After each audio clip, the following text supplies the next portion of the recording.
Sekarang peperangan antara Cina dengan Amerika selama ini adalah perang dagang. Kemudian terjadi berlanjut dengan perang biologis. Ke depan dalam waktu yang tak lama lagi, kita lihat beberapa bulan ke depan akan terjadi perang senjata. Dan inilah perang yang paling menghancurkan.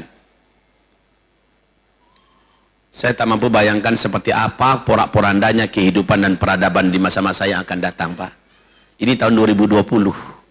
2020 ini akan lebih berat daripada 2019. Dan 2021 akan lebih berat daripada 2020. 2022 jauh di atas 2021. Kenapa demikian? Ada hadisnya. Dan ini sebuah kepastian dari Rasulullah. Isbiru, bersabarlah kalian, fa innahu la ya'ti 'alan nasi zaman illa alladhi ba'dahu syarrun min hatta talqaw rabbakum.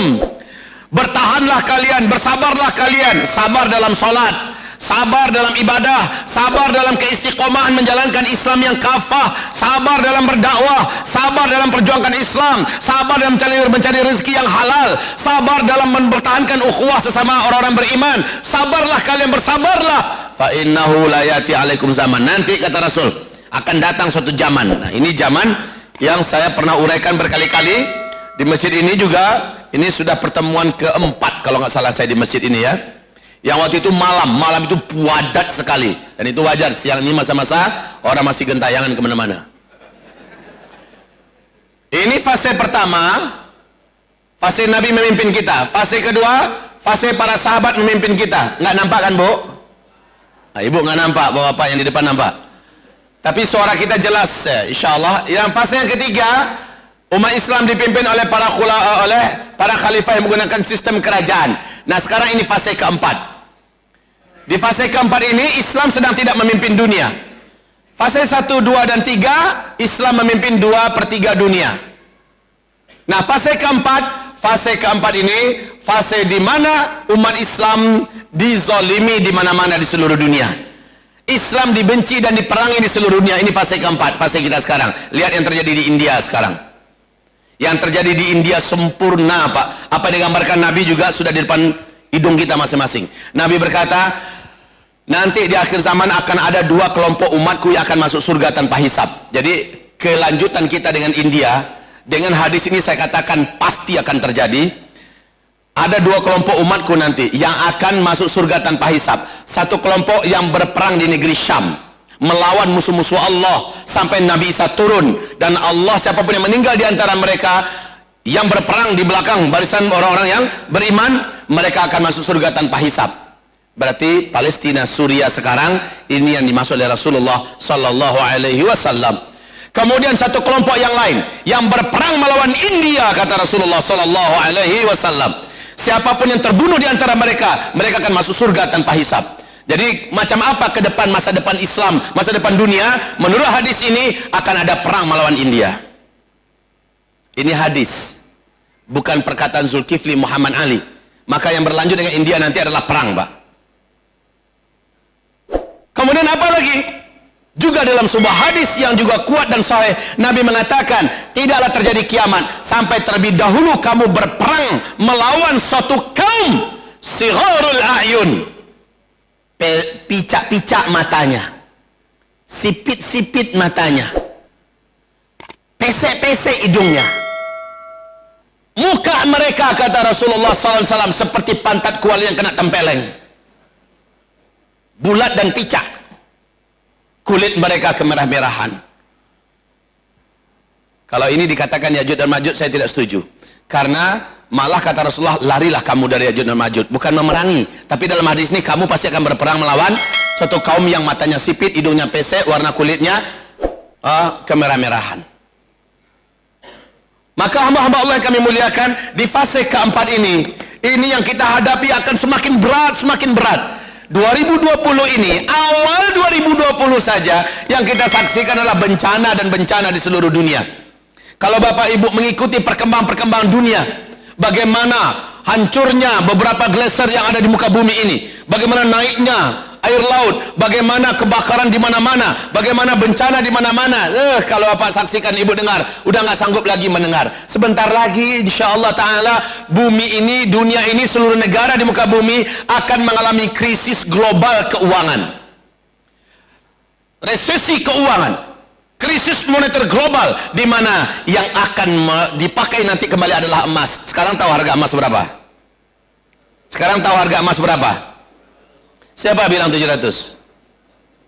Buka, tanya sama Mbah Google.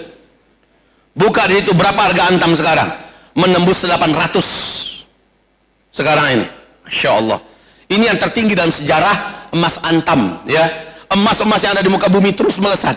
Bukankah sebelumnya tahun yang lalu saya sudah sampaikan, wahai Bapak Ibu, kalau ada rezeki beli emas, kata. Ada nggak saya katakan itu? Karena Nabi sudah menggambarkan demikian. Nanti kalian semua akan kembali menggunakan emas sebagai harta yang beredar, sebagai jual beli kalian nanti di akhir zaman, menggunakan emas. Kenapa Amerika gila-gilaan mengumpulkan emas? Mereka sudah bisa memprediksi uang kertas yang mereka cetak suka hati ini tak lama lagi akan dibuang menjadi kertas-kertas yang tak berharga. Dan Nabi sudah mengatakan itu. Saya yakin Amerika pasti baca hadis Nabi kita. Saya yakin Yahudi pasti baca hadis Nabi tentang akhir zaman. Saya yakin dunia baca hadis tentang Nabi, karena Allah sendiri berfirman, mereka sebenarnya benar-benar beriman kepada engkau, hai Muhammad, tetapi karena kebusukan hati mereka, kedengkian mereka, yang menyebabkan mereka tidak mau bersyahadat masuk ke dalam tapi mereka pelajari karena mereka percaya. Mereka sangat percaya dan mereka pelajari itu, dan mereka mempersiapkan. Emas gila-gila mereka kumpulkan sekarang. Orang Tiongkok saja sebelum kejadian virus corona, sejak 2018 akhir penuh full 2019, mereka sudah intens membeli emas. Rakyatnya beli emas, dan yang beli emas itu sudah banyak yang mati sekarang. Hong Kong sudah lama menarik dana-dana mereka di bank-bank yang ada, dan mereka beli emas. Jepang, negara-negara besar, Cina apalagi, Amerika, Eropa, negara-negara besar ini semuanya pada berebutan membeli emas. Saya peringatkan pada kita semua, ayo beli emas. Karena uang kertas yang ada, apalagi apa namanya, rencana keuangan ke depan itu, mata uang yang beredar, uang digital semua ya, Bitcoin dan sebagainya, ini semua takkan pernah sukses. Saya ingatkan, belilah emas, emas akan terus naik. Dan terbukti sekarang. Bagaimana kira-kira emas ke depan? Demi Allah akan jauh lebih gede, sehingga harta uang kertas ini nggak ada harganya. Bapak kalau ada uang sekarang disimpan di bank, Bapak akan merugi. Tarik dana itu, belilah emas. Kita ada gaji simpanan, daripada disimpan dalam bentuk uang, lebih bagus belikan emas. Ibu ada simpanan apa, Bu? Belilah emas. 1 kilo, 2 kilo, cukuplah simpanan. Mental-mental orang miskin kayak ini nih. Dibilang 1 kilo, 2 kilo pada ketawa. Tak apa-apa. Ada duit, ada simpanan, belilah emas. 1 koin, 2 koin, 1 gram, 2 gram, silakan. Emas bentuk batangan, emas berbentuk perhiasan, atau koin dinar, silakan, belilah. Kita sebentar lagi sama-sama akan menyaksikan yang punya pegangan emas akan memiliki kemampuan bertahan lebih lama, dan yang tidak memiliki pegangan emas, daya tahannya sangat terbatas. Semoga ibu-ibu yang suka nabung-nabung, kalau yang ada yang masih ditabung ya, alihkan cepat dengan emas. Bapak-bapak juga demikian. Kalau bapak punya aset-aset, sebaiknya aset-aset itu sekarang diemaskan. Itu lebih aman dan lebih selamat. Semoga bermanfaat. Nah, kita kembali kepada topik kita, kaum muslimin. Melihat kondisi ke depan, kita sekarang sedang menyalip dengan kecepatan yang Allah kehendaki. Islam dan kaum muslimin menjadi perhatian dunia. Kenapa ya orang Islam kok sulit kena virus corona? Tapi maaf Ustadz, bukankah Uni Emirat Arab sudah kena pula di sana? Bukankah Oman sekarang ini sudah mengerikan juga virus corona? Bukankah Iran apalagi? Jawaban saya, mereka sendiri membuka pintu itu. Oman sudah menjadi kota wisata.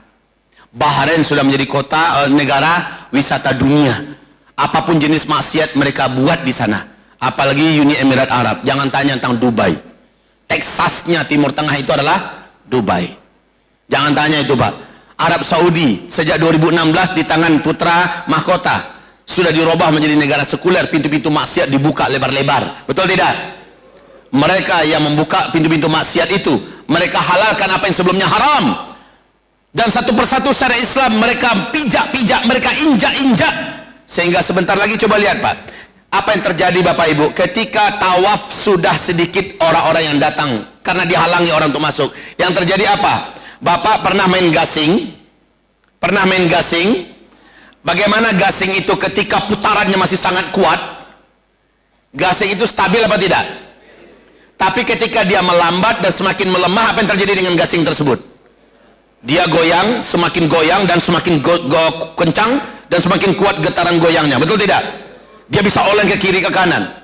Ini yang terjadi Pak. Bumi ini bergantung kepada energi langit yang bersambung dengan bumi, dan itu hanya dihasilkan dari putaran tawaf orang-orang beriman yang mengelilingi Ka'bah. Ketika orang-orang beriman mengelilingi Ka'bah dikurangi jumlahnya masuk, yang terjadi adalah sedikit sekali orang yang akan tawaf. Dan ini berbahaya untuk bumi Pak. Maka Rasul mengatakan di akhir zaman, di tengah-tengah kekacauan di muka bumi, Mekah, Madinah dan negeri sekitarnya akan gempa. Gempa itu kan goncangan tadi Pak, karena melemah.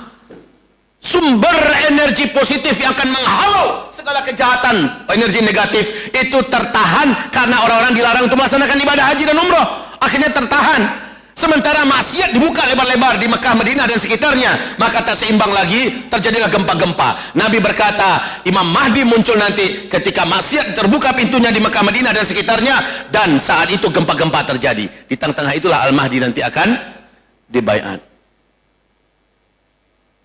Merinding Pak kalau kita ikuti ini semua. Lalu kata Rasulullah sallallahu alaihi wasallam dalam hadis sahih riwayat Imam Muslim, apa kata Rasulullah kepada Muadz bin Jabal? Rasulullah berkata, syarat akhir zaman itu nanti adalah Baitul Maqdis kembali dijajah oleh musuh Allah dan musuh kita. Ternyata pelaku penjajahan Baitul Maqdis kita sekarang ini adalah si Donald Bebek. Dia pelakunya, dia mewujudkan hadis itu. Kita geram dan marah, kita sangat murka dan kita sangat tidak terima. Tapi ingat hadis itu, kita akhirnya tersenyum walaupun senyum itu sangat pahit. Kita tersenyum. Yes. Berarti inilah dia masa yang dikatakan Nabi. Setelah mereka menguasai Baitul Maqdis dengan cara-cara yang kotor ini, maka yang terjadi apa? Rasul mengatakan Baitul Maqdis nanti akan dimerdekakan, akan dibebaskan oleh hamba-hamba Allah terkuat yang berdatangan dari seluruh penjuru bumi. Mereka punya ciri-ciri khas. Mereka adalah para ahli ibadah, para ahli ilmu yang memiliki akhlak yang mulia, dan mereka punya cara tempur yang tidak pernah luntur, dan tidak ada satupun kekuatan di bumi bisa mengalahkan mereka. Saya lihat ini adalah para mujahidin yang ada sekarang di Timur Tengah. Dan yang tak pernah terkalahkan itu adalah mujahidin Emirat Islamiyah Taliban yang ada di Afghanistan. Dua negara superpower dunia ditumbangkan oleh mujahidin Emirat Islamiyah Taliban. Pertama, Uni Soviet, hancur berkeping-keping Pak. Lalu Amerika merasa sudah tidak ada lagi pesaingnya, Amerika ajak seluruh sekutu-sekutunya kroyok rame-rame Emirat Islamiyah Taliban, termasuk dengan pemerintah bonekanya yang ada di Afghanistan. Gulung tikar seluruhnya Pak, satu persatu lari terbirit-birit sambil terkentut-kentut. Inggris lari, Prancis lari, Belanda lari, Jerman lari, semuanya menyerah, tak sanggup melawan Emirat Islamiyah Taliban. Allahu Akbar. Kemudian terakhir 2019 kemarin, di bulan Agustus September, dengan resmi dalam keadaan hina, Amerika mundur dan menarik semua kekuatan dan militernya yang ada di Afghanistan. Lalu boneka buatan Amerika mau ngapain lagi? Emirat Islamiyah Taliban dengan resmi mengumumkan berdirinya Emirat Islamiyah Taliban yang resmi menjalankan syariat Islam 100%. Dengan gagah dia berjalan ke muka bumi ini. Apa iki?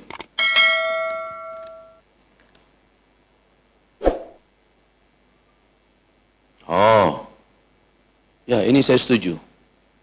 Ustadz, mohon motivasi jemaah untuk berimpak ke program Lazismu. Oh, ya saya setuju. Nanti saya motivasi. Lazismu ini lembaga amil zakat, infak, sadaqah Muhammadiyah yang ada di sini. Lazismu termasuk lembaga amanah yang qualified, yang transparan, yang dapat dipercaya, dan ini sebagai salah satu penyaluran jama'i daripada umat yang ada di Sumatera Selatan, Sumatera Utara ini. Salurkan ke sana, nilai pahala yang kita dapatkan nilai jamaah Pak. Dibandingkan Bapak salurkan sendiri, nilai yang Bapak dapat sama dengan sholat Pak sendirian, Bapak menyalurkannya, dapat pahalanya sendirian. Tapi ketika berjamaah, sholatnya dapat nilainya nilai jamaah. Demikian juga berinfak, berwakaf dan sedekah. Jadi tempatnya di masjid ini sudah ada lokasinya, kantornya juga sudah ada, tinggal datangi, maka sudah bisa kita menyalurkan infak, wakaf, sedekah kita. Demikian ya. Berarti titipan ini sudah tersalurkan? Sudah saya sampaikan? Oke, sekarang sampai di mana kita tadi? Taliban. Antum bangga nggak dengar Taliban ini? Bangga tidak? Tidak ada satupun negara di bumi ini yang berani mengatakan Taliban itu teroris sekarang. Nggak ada lagi yang berani. Kenapa? Bapak yang menuduh teroris itu yang paling merasa jumawa sudah keok oleh Emirat Islamiyah Taliban. Keok sejati Pak. Memang bertarung habis mereka, keok, dikeroyok rame-rame juga kalah semuanya. Dan sekarang mereka mundur. Sekarang Emirat Islamiyah Taliban mempersiapkan pertempuran yang dahsyat. Dan sekarang India cari gara-gara. Padahal India itu dekat dengan Afghan. Biar ngerasa dia seberapa sih kemampuan, sedangkan Amerika saja keok.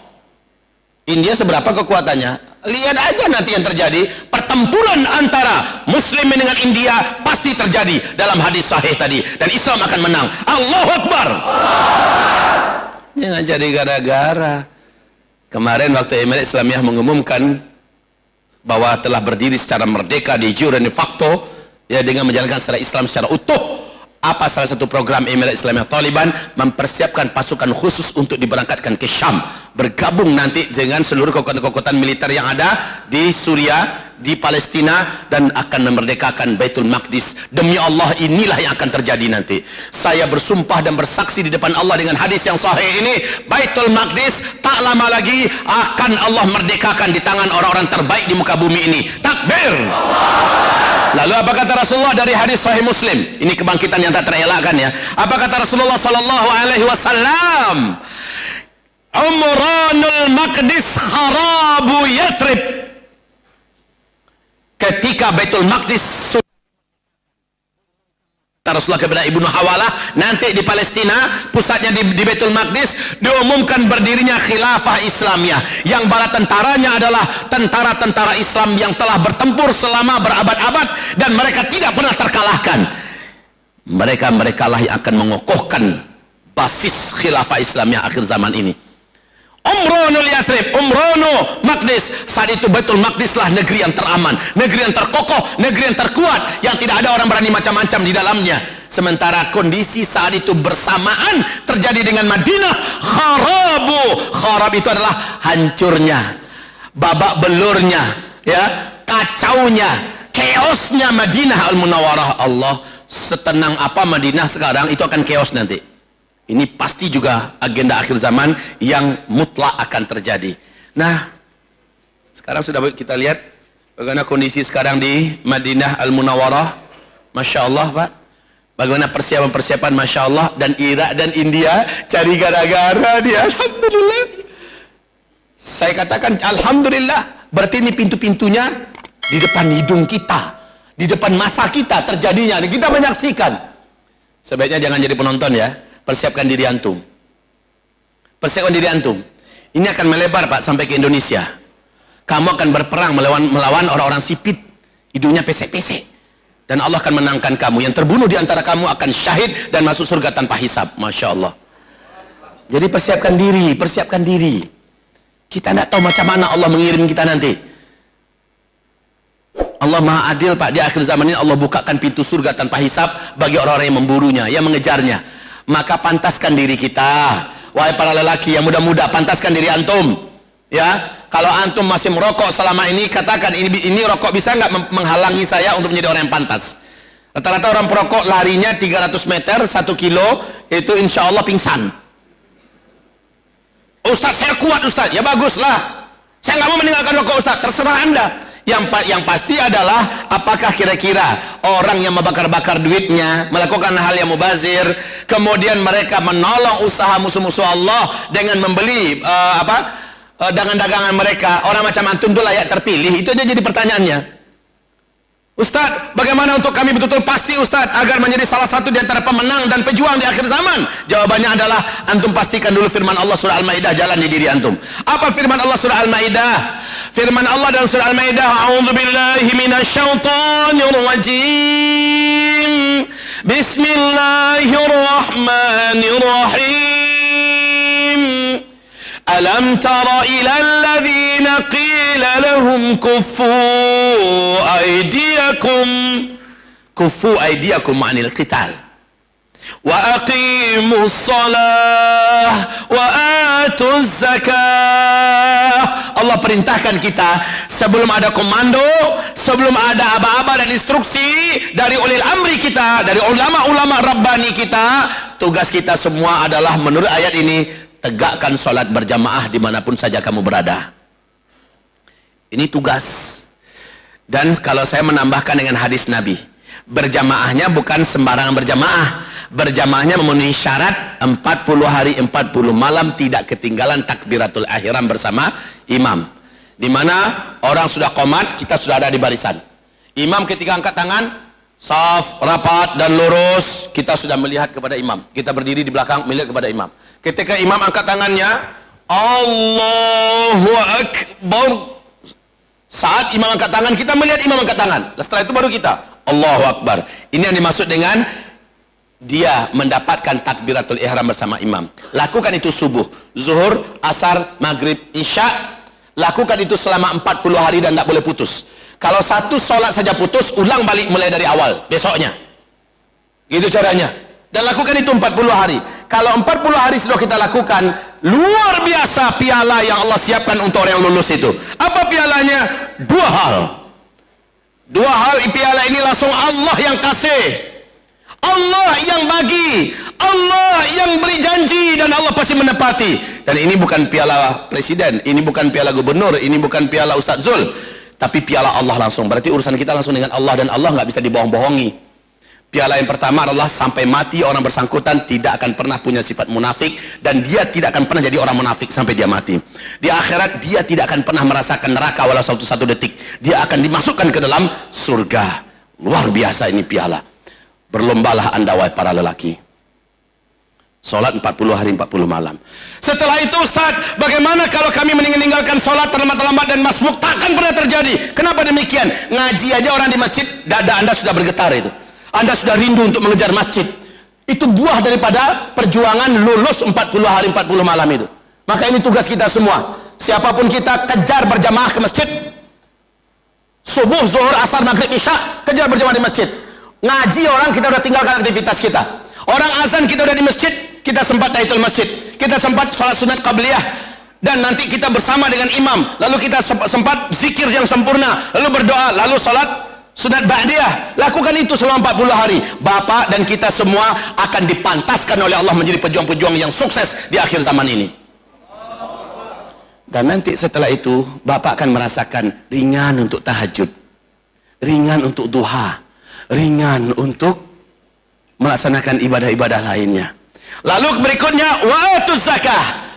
Orang-orang yang sudah memiliki kapasitas berzakat, keluarkan zakatnya. Yang belum memiliki kapasitas untuk berzakat, keluarkan infak sedekahnya. Jadi di samping sholat, rajinlah bersedekah, kuatlah berinfak untuk agama Allah Subhanahu Wa Taala. Coba lihat sekarang ini, akhir-akhir ini, saya yakin Bapak Ibu merasa heran, kok di mana-mana setiap ada acara keagamaan pasti ada penggalangan dana, ya, betul tidak? Betul tidak? Kadang-kadang orang-orang yang dalam hatinya ada penyakit, jijik dia tuh.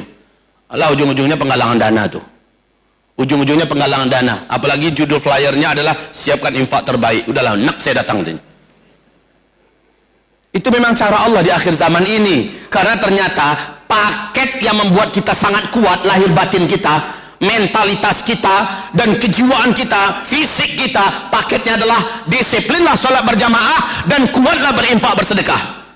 Walaupun dalam sulit ekonomi kita, walaupun keadaan sempit, berapa kita mampu. Setiap ada penggalangan dana, kita harus paling di depan. Walaupun kita hanya memberi seberapa kita sanggup. Kalau orang kaya hanya sanggup memberi 10 sak semen, menurut Allah itu sudah pilih itu. Sudah bakhil. Tapi orang miskin, dia tak sanggup 10 sak semen. Dia hanya sanggup setengah sak semen. Itu pun menurut Allah sudah sangat besar nilainya. Rutinkan terus, rutinkan terus. Ada penggalang dana untuk Palestina, terjun. Ada penggalang dana untuk Rohingya, ikut. Ada penggalang dana untuk bencana Ambon, ikut. Ada penggalang dana untuk pembangunan masjid, untuk pembangunan pesantren, untuk mengirim dai-dai ke pelosok. Ada penggalang dana untuk yatim piatu, ada penggalang dana untuk dan segala macamnya. Ikut, ikut. Jangan sampai nama kita tidak tertulis di situ. Jadi dua ini bersamaan ya. Salat berjamaah 5 waktu di masjid dan kuat berinfak, bersedekah, berwakaf. Lakukan itu Pak. Ini penguat jiwa di akhir zaman. Ini pelindung dan pembenteng kita yang paling sempurna.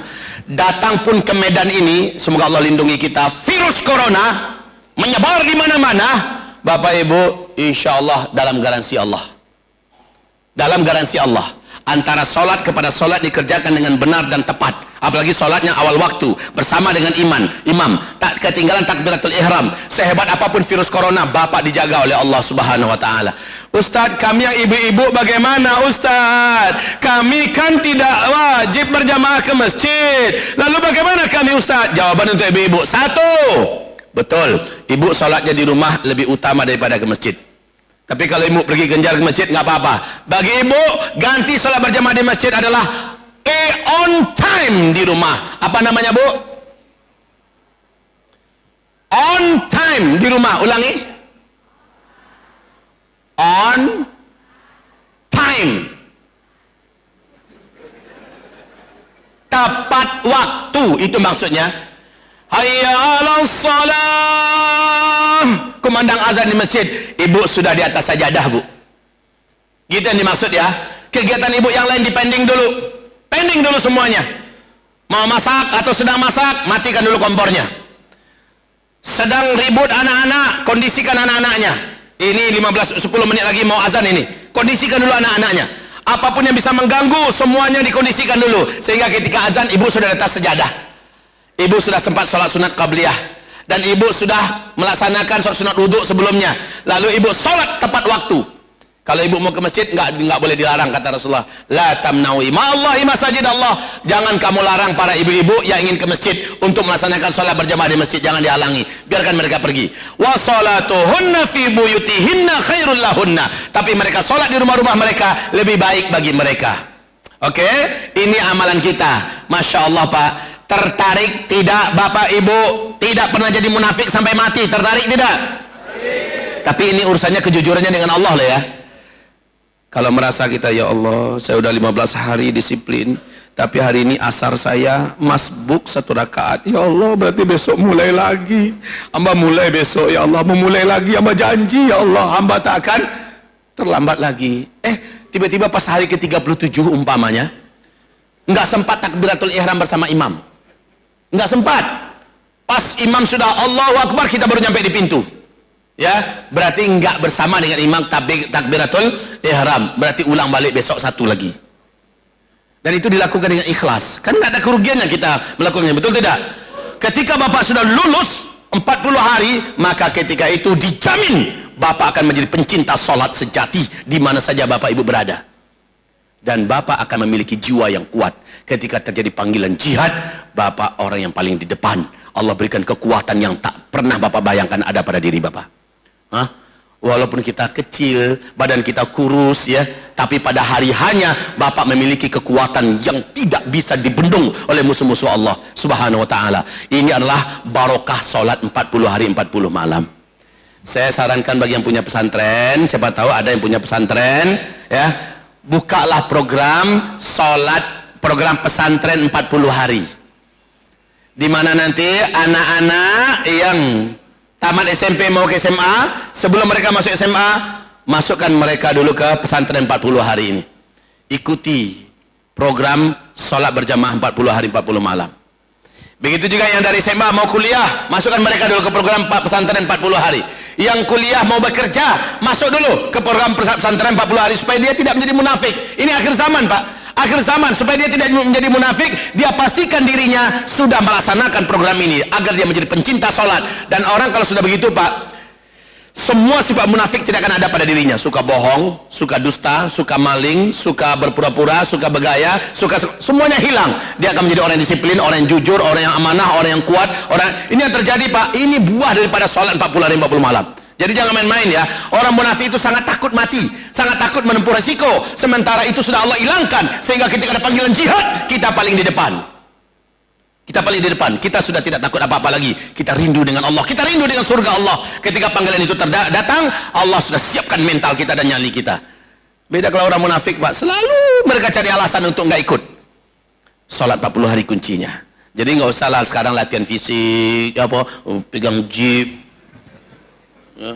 Kemudian nggak usah itu dulu, sholat dulu tertibkan. Coba dengar itu ayat, wa aqimus shalah, jagalah sholat kalian secara berjamaah. Dan itu perintah Allah.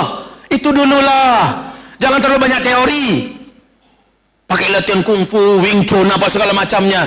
Nantilah itu. Silakan kalau mau latihan fisik bagus, tapi sholatnya disiplinnya nomor 1. Pokoknya 10 menit menjelang azan kita udah menuju masjid. Udah selesai itu Pak, aman kita.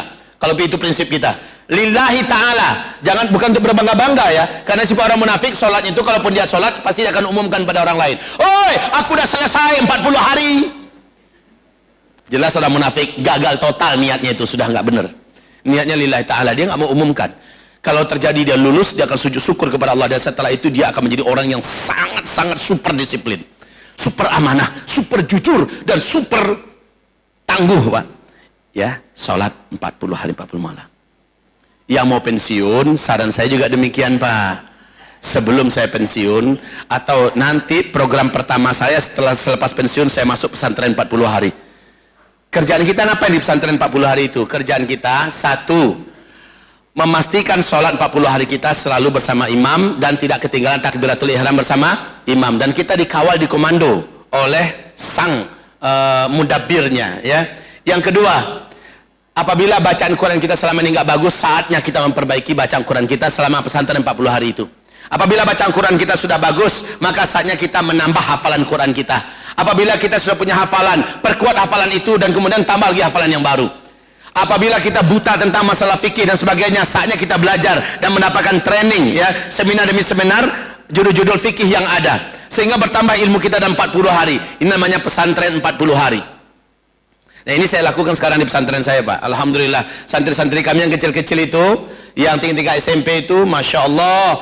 Sebelumnya saya masih rutin melihat jamaah-jamaah apa tuh, santri-santri kami ada yang telat 1 rakaat, ada masih. Sekarang ini Allah saja yang kami puji dan kami syukuri, ketika ide ini mencuat ke permukaan dan saya wujudkan Pak. Orang belum azan lagi, kadang-kadang orang antara azan udah dalam masjid semuanya, santri, semua guru-guru juga sudah dalam masjid. Mereka semuanya pada berlomba-lomba. Ada yang dengan jujur mengatakan lemes dia terduduk, udah 5 hari saya disiplin, hari ini saya ketinggalan takbiratul ihram bersama imam, berarti besok saya ulang lagi dari awal ya. Dengan jujur, kejujuran itu muncul anak kecil-kecil Pak, tingkat-tingkat SMP, sudah tumbuh kesadaran mereka, mereka tidak boleh main-main untuk memburu sholat. Ini sudah bekal yang sangat utama. Saya berharap pesantren dan kita-kita semua lakukanlah hal yang sama. Dan ini tawaran Rasulullah loh ya. Pemberi pialanya siapa? Allah Azza wa Jalla. Yang akan terjadi pada kita apa? Yang paling keren itu adalah di dunia tidak pernah menjadi orang munafik sampai mati, di akhirat tidak akan masuk neraka. Berarti kita dijamin masuk surga. Apa yang lebih hebat daripada ini? Maka jangan katakan saya nggak bisa. Jangan katakan Anda sombong. Minta maaf ya, Anda sombong kalau Anda berani mengatakan saya tidak bisa. Masuk surga masa nggak minat? Minat Ustaz. Lalu kenapa Anda tak bisa hanya sekedar mengerjakan sholat 50 hari? Maka ini jangan katakan saya tidak bisa, tapi katakan saya suka, saya mau, saya pasti bisa. Bismillah, mulai begitu. Lalu infak sedekahnya kuatkanlah. Walaupun penghasilan kita satu hari itu hanya 10.000, 15.000, 1.000 minimal. Setiap hari berinfaklah untuk agama Allah Subhanahu wa taala. Baik kaum muslimin yang kami muliakan, menyongsong kemenangan itu nggak banyak-banyak teorinya. Bagi saya 2 ini yang harus kita maksimalkan dulu, kerjakan ya. Maka masjid-masjid di mana-mana kalau ini hidup penuh tuh 5 waktu Pak. Masjid Al-Jihad ini bisa-bisa insya Allah penuh sampai keluar kalau ini dihidupkan oleh orang-orang kembali Pak. Dan setelah itu jangan pikir ada yang bisa mengalahkan Islam. Seperti kata Yahudi, kalau sholat 5 waktunya orang Islam sudah seperti Jumatan, maka tidak ada yang bisa mengalahkan negeri itu. Makanya sekarang ya, imbauan saya nggak macam-macam. Ayo semuanya kita latihan menembak, kita latihan. Nggak, itu imbauan saya sekarang. Imbauan saya adalah ayo sholat berjamaah di masjid. kejar masjid. Pastikan kita sudah di masjid sebelum orang azan. Pastikan kita adalah ahlul masjid. Idza ra'aita rajulan aktsara khutah lil masajid fashhadu lahu bil iman. Apabila engkau melihat orang-orang sudah memperbanyak langkah kakinya menuju masjid, fashhadu lahu bil iman. Kalian boleh bersaksi bahwa mereka adalah orang-orang yang beriman. Ini kota untuk jalan sekarang. Jalan. Ini yang dimaksud tadi, jalan sekarang. Soalnya setelah ini akan ada lagi agenda dari saya. Ini sekarang agenda Lazis. Jalan, kaum muslimin, jangan buat gemetar tangan kita memegang dompet kita. Ya, jangan takut yang kita pergikan tidak akan hilang. Dia akan kembali 10 kali lipat. Jadi yang kita pergikan ini untuk memanggil kawan-kawannya. Maka pergikanlah. Makin banyak kita datangkan, 100.000 yang datang 1 juta. Matematikanya dengan Allah begitu. Ini garansi Allah dalam Al-Quran. Jadi kalau kita berikan 10.000, yang akan datang adalah 100.000. Berimanlah kita dengan Allah, ya. Maka jangan ragu-ragu. Ini untuk lazismu. Setelah itu menjelang kita doa nanti, saya juga akan mengajak kita dan menghimbau kita semua untuk saat ini, alhamdulillah, selepas acara pembukaan gedung Madrasah Mulazamah Al-Hufaz kita di Payakumbuh, Sumatera Barat dengan Ustadz Abdul Somad, di YouTube ada melihat nggak? Maka setelah itu gedung kita ini dipadati oleh anak-anak lelaki kita yang pergi belajar ke sana. Sekarang masjid kita yang 10 kali 12 sudah membludak Pak, meluap sampai keluar. Anak-anak sampai dan jemaah sudah sampai ke tanah perginya. Jadi saya punya program akan memperluas kembali masjid kita, dan ini akan saya imbau kaum muslimin, ayo sama-sama kita bangun masjid, ya, rumah Allah di sana. Dan sekarang yang jalan adalah untuk lazismu, dan ini juga kepentingan untuk agama Allah Subhanahu wa taala. Maka jangan ragu-ragu. Ustaz, kebanyakan ini penggalangan dana siang ini. Enggak apa-apa. Tidak akan ada yang merugi insyaallah taala. Wong nabungnya untuk diri kita sendiri kok.